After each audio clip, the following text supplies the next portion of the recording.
Going on, dudes and dudettes? So, the week 13, my team is number 3 still, tied with 4th and 5th place with an 8-5 record.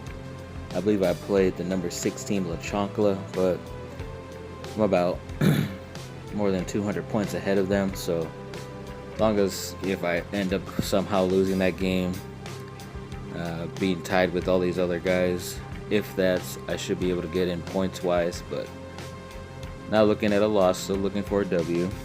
So it wasn't too bad of a game. Let's go into some of these guys.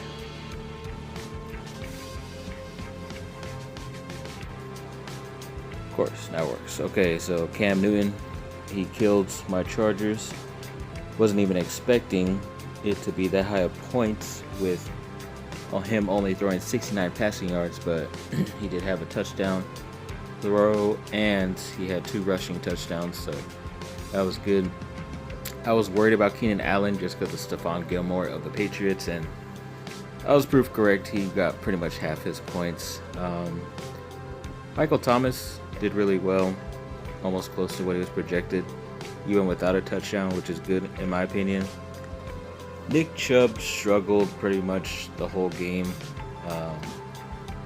barely getting 80 yards on 18 attempts, but he salvaged this week with a late touchdown, which I was happy about. Kind of the same thing with Chris Carson. The Seahawks surprisingly lost to the Giants, and he still ended up with 18 points, but that's really just because of a late touchdown catch that he ended up getting, which helped out a lot. But still, I'm kind of worried that they're going to be sucking towards the end and he's not going to be getting that much reps, which sucks. Gesicki, decided to stick with him because he had a green matchup and ended up working out. I mean, once again, for the first half it was looking dodgy, and then he ended up getting double what he was supposed to get in 19 points, which is great. James Robinson had a pretty tough matchup, but decided to still stick with him. It's a middling matchup. Ended up getting me 19 points, 4 over his projected, which is still great. He's one of the top, not alone rookie players for fantasy, but overall fantasy players. I think he's definitely top 10, maybe close to top 5, but really great to see. And Mostert, I'm really surprised. Just he was projected 13, ended up with 4. Excuse me. They didn't really use him that much. They kept going to their second, third string, even sometimes 4th string guy, and I was just really upset because it was a good matchup and he didn't really get anything out of it, which sucked. Gibson, I kind of didn't want to start him because he was facing one of the best defenses out there, and luckily I didn't because he ended up getting injured. But hopefully I'll be able to find a replacement once the waivers go through. Juju, same thing, a tough matchup. He only ended up with 6 points. Cooper bailed himself out with a late touchdown, but I didn't care. Of course, I have the number 1 receiver fantasy points wise on my bench, but who knew he was going to get 182 yards and a receiving touchdown, so congrats to him. A couple of these other guys did well. I ended up changing out my kicker finally, and this rookie gave me 14 points, so I might stay with him just because he's on Buffalo, which is a high scoring team. And once again, yes, I did pick correctly with my defenses.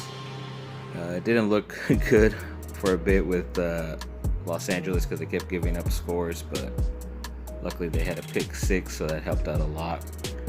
So yeah, still in 3rd place. Have a pretty tough matchup with this other dude coming up. Yeah, only projected to win by 7 points.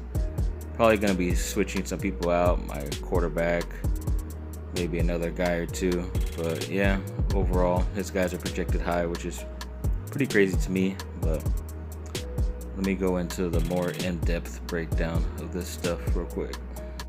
So yes, I get an overall weekly grade of B, even though I scored 14 points over my projection, but that's just freaking Yahoo for you. They hate me.